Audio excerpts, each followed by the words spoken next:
Welcome back to the Athens Democracy Forum 2.0, new and improved and ever more relevant to the challenges of democracy today.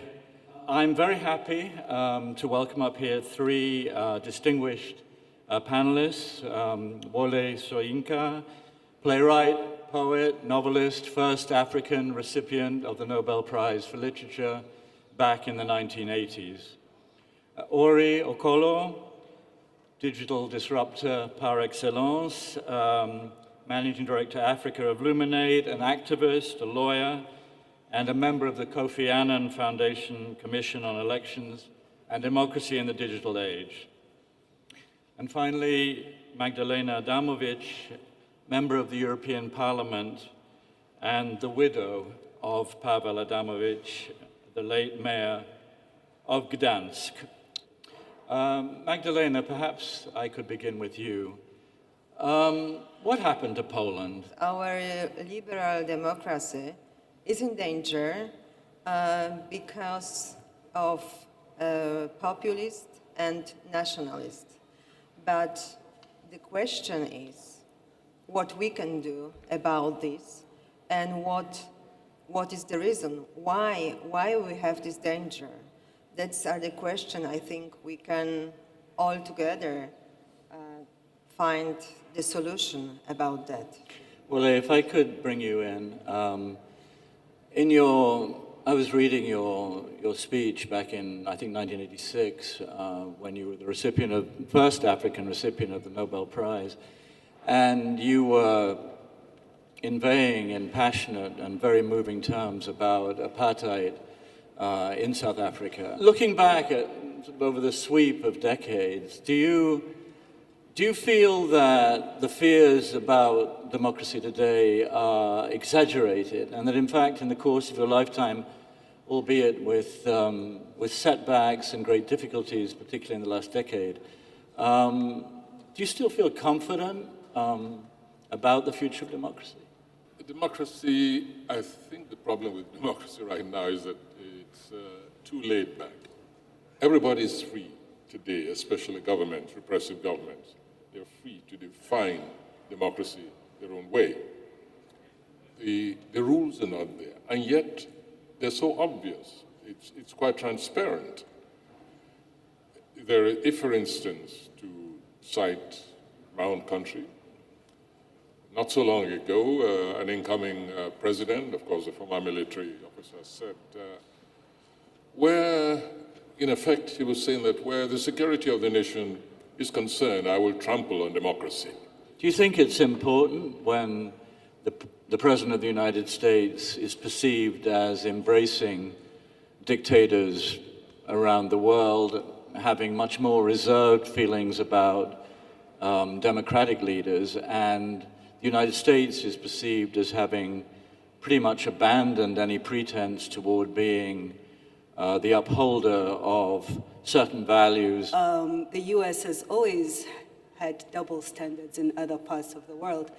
The fact that you have a president now who's very clear on the quid pro quo, on America first, he's just less nuanced about it than previous regimes.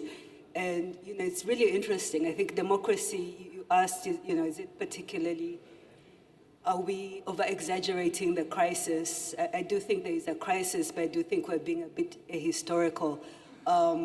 Segregation was practiced in a democratic America, and many other contradictions. So I think if you ask people who've been marginalized in many parts of the world, they've always seen the flaws in quote-unquote democratic regimes or governance or systems. So what happened? You've worked a lot in the digital sphere. Is technology to blame? Yes and no. So I see three failures, particularly given the work that I've been doing. Yeah. One is the transformation of elections, and to use the language that was raised before, into a war. It's like a winner take all.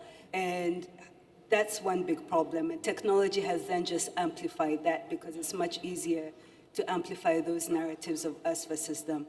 I think, too, in the euphoria we never questioned in the early 90s and 2000, and particularly again in Africa. I mean, it's really interesting, you hear about the history of political organization in ancient Greece. I wonder, what was the history? Are we taught in Africa how we organize ourselves politically hundreds of years ago? It's like our history started in 1963, and there was colonialism, 1993, there was democracy, and now we're in a crisis.